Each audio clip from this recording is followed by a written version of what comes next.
नमस्कार। राजकीय स्नातकोत्तर महाविद्यालय के राजनीति विज्ञान विभाग से मैं डॉक्टर राकेश वर्मा आप सभी का इस ऑनलाइन क्लासेस में स्वागत करता हूं।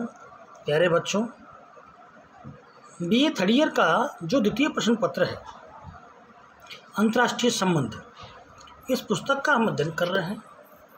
यह पुस्तक हमें अंतर्राष्ट्रीय संबंधों के बारे में जानकारी प्रदान करती है। इस पुस्तक में हम वो चीज़ पढ़ रहे हैं जो सेकेंड वर्ल्ड वॉर के बारे में बातचीत चलेगी। द्वितीय विश्व युद्ध के कारण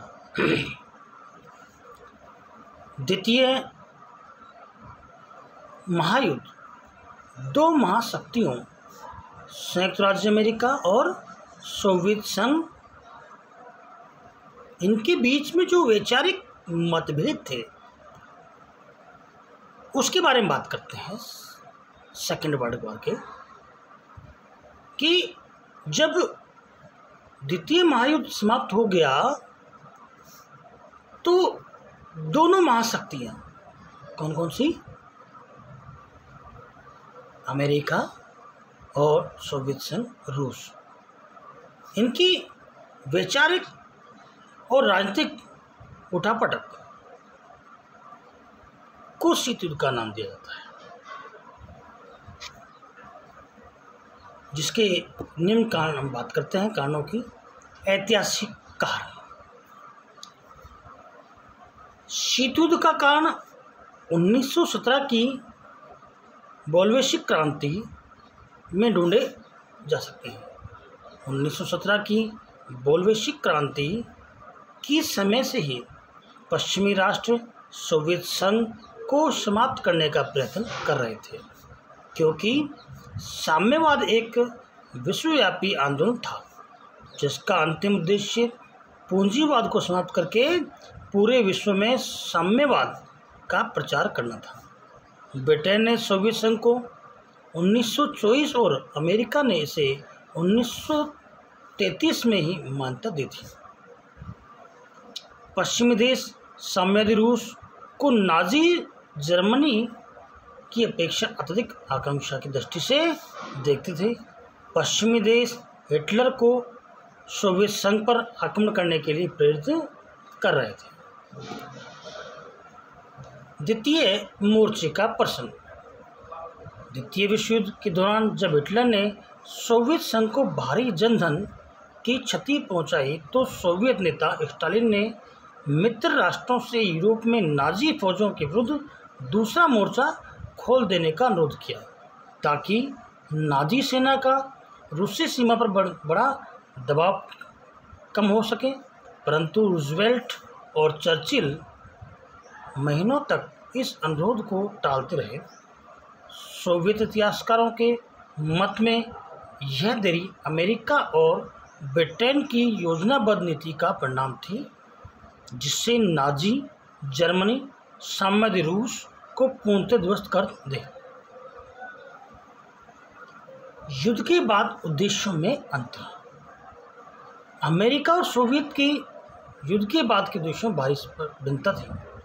भविष्य में जर्मनी के विरुद्ध सुरक्षित रहने के लिए सोवियत संघ यूरोप के देशों को सोवियत प्रभाव में लाना चाहता था, तो पश्चिमी देशों के मत में जर्मनी की विजय से सोवियत संघ के अत्यंत शक्तिशाली हो जाने का भय था।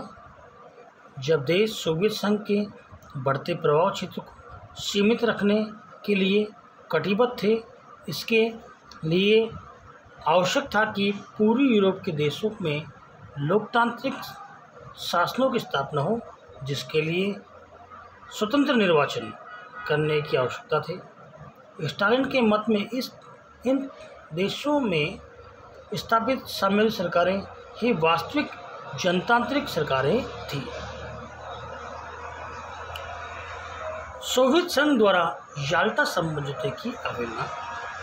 याल्टा समझौता कब हुआ? 1945 में रूजवेल्ट, स्टालिन और चर्चिल ने कुछ समझौते किए।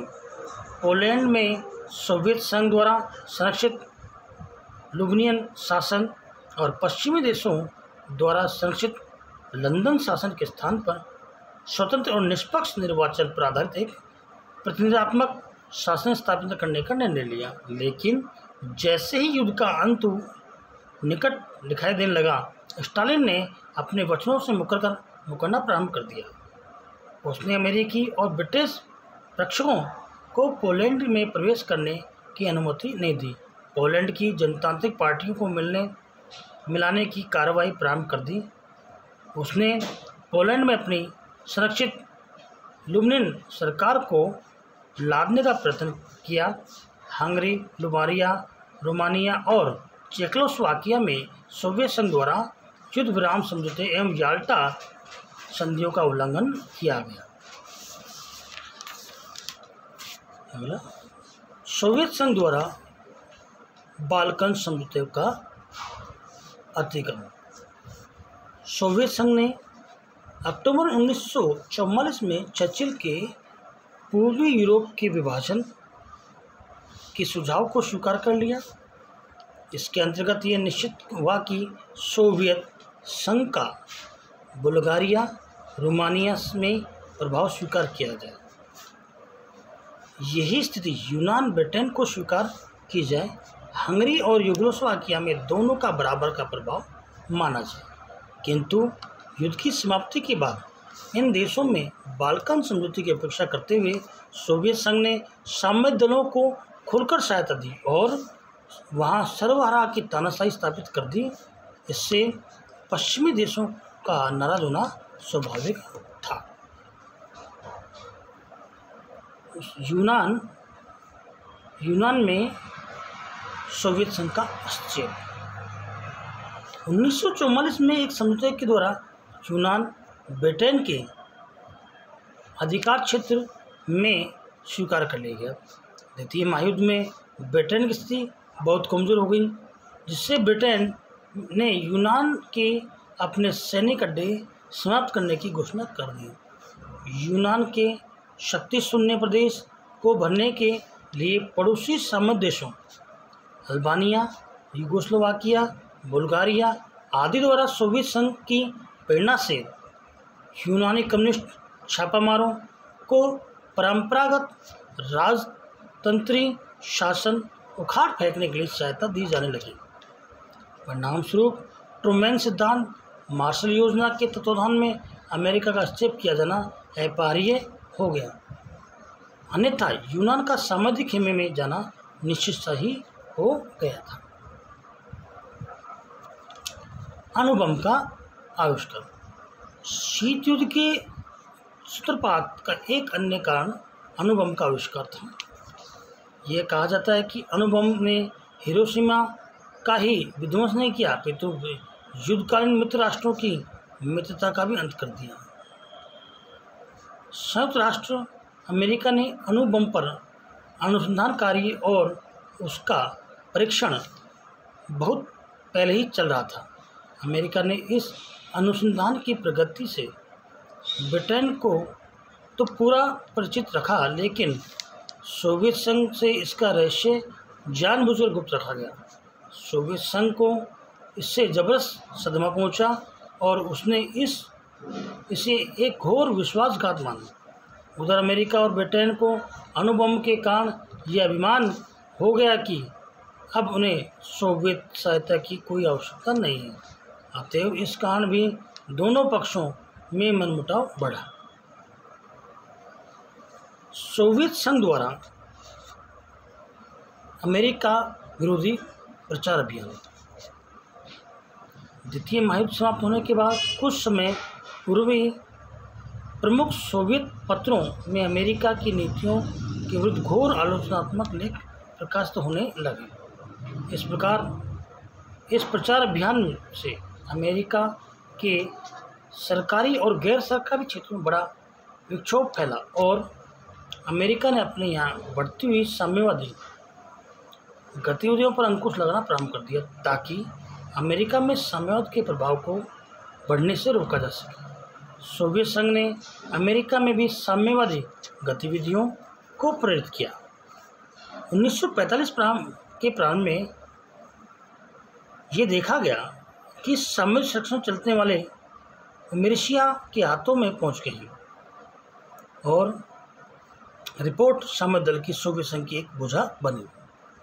ऐसी स्थिति में अमेरिकी प्रशासन साम्यवादी सोवियत संघ के प्रति जागरूक हो गया और उन्होंने साम्यवाद को हुआ खड़ा कर दिया।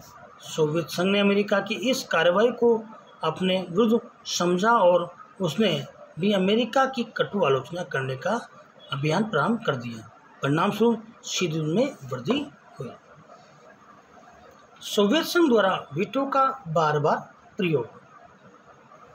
जो सोवियत संघ है वो वीटो का बार बार प्रयोग कर रहा था। सोवियत संघ ने अपने वीटो के अनियंत्रित प्रयोगों द्वारा संयुक्त राष्ट्र के कार्यों में बाधाएं डालना प्रारंभ कर दिया, क्योंकि वह संयुक्त राष्ट्र संघ को विश्व शांति और सुरक्षा स्थापित करने वाली एक विश्व संस्था ने मानकर अमेरिका के विदेश विभाग का एक अंग समझता था। इसलिए वीटो के बल पर उसने अमेरिका और पश्चिमी देशों के लगभग प्रत्येक प्रस्ताव को निरस्त करने की नीति अपना ली। सोवियत संघ द्वारा वीटो के इस प्रकार दुरुपयोग करने से पश्चिमी राष्ट्रों की यह मान्यता बन गई कि इस संगठन को समाप्त करने के लिए प्रयत्नशील है। इस कारण पश्चिमी राष्ट्र सोवियत संघ की कटु आलोचना करने लगे, जिसके परिणामस्वरूप उसमें परस्पर विरोध और तनाव का वातावरण और अत्यधिक विकसित हो गया। बर्लिन की नाकेबंदी। सोवियत संघ द्वारा लंदन प्रोटोकॉल जून 1948 का उल्लंघन करते हुए बर्लिन की नाकेबंदी कर दी। इससे पश्चिमी देशों ने सुरक्षा परिषद में सोवियत संघ की नाकेबंदी के विरुद्ध शिकायत की और इस कार्रवाई को शांति के लिए घातक बनाए। इस प्रकार हमने आज देखा शीत युद्ध के कारण। उस समय एक विचारधारा प्रचलित में हुई मार्गंतु। अंतर्राष्ट्रीय राजनीति में मार्गंतु का बहुत बड़ा नाम है। अंतर्राष्ट्रीय राजनीति शक्ति संघर्ष की राजनीति, ये मार्गंतु कहते हैं कि अंतर्राष्ट्रीय राजनीति शक्ति संघर्षों की राजनीति। विश्व में जो भी परम शक्तिशाली राष्ट्र होते हैं उनमें प्रधानता के लिए संघर्ष होना अनिवार्य है। द्वितीय महायुद्ध के बाद सोवियत संघ द्वारा अमेरिका ही दो शक्तिशाली राज्यों के रूप में उभरे। कौन कौन से? सोवियत संघ और अमेरिका दो शक्तिशाली राष्ट्रों के रूप में उभरे, सामने आए। अतः इनमें विश्व बंधुत्व स्थापित करने के लिए आपसी संघर्ष अनिवार्य था। अंतर्राष्ट्रीय राजनीति का यह माना हुआ सिद्धांत है कि शक्ति राजनीति को सैद्धांतिक आदर्शों का जामा पहना जाता है, जिसमें दो महाशक्तियों का अपना प्रभुत्व बढ़ाने में जी जान लगी हुई थी और धीरे धीरे इसे सैद्धांतिक आधार दिया जाने लगा। शीत युद्ध जो है, शीत युद्ध वस्तुतः राष्ट्रीयत्व का संघर्ष था। द्वितीय महायुद्ध के बाद अनेक मुद्दों पर सोवियत संघ और अमेरिका के स्वार्थ आपस में टकराते थे।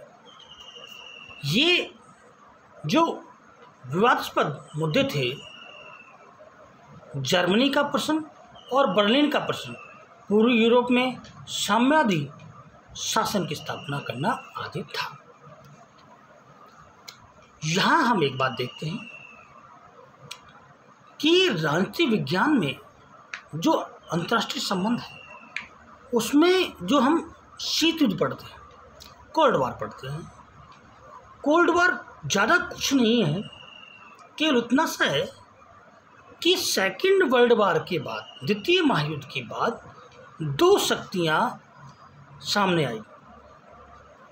एक तो अमेरिका और दूसरा सोवियत संघ। अब दोनों ही अपनी शक्तियों को अधिक बताने के लिए जो वैचारिक और राजनीतिक क्रियाकलाप करते थे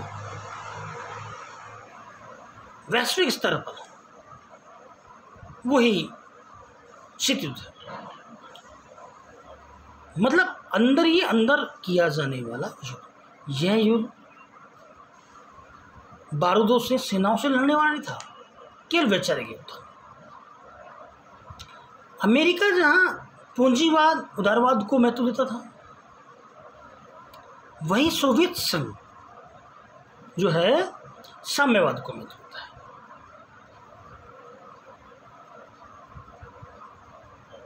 अमेरिका साम्यवाद को समाप्त करना चाहता है और सोवियत संघ पूंजीवाद। बस यही लड़ाई पूरे शीत युद्ध का कारण रही। आज की क्लास में इतना ही। सभी का इस ऑनलाइन क्लासेस में धन्यवाद। अगली कक्षा में आपसे पुनः मुलाकात होगी। Thanks for all. धन्यवाद।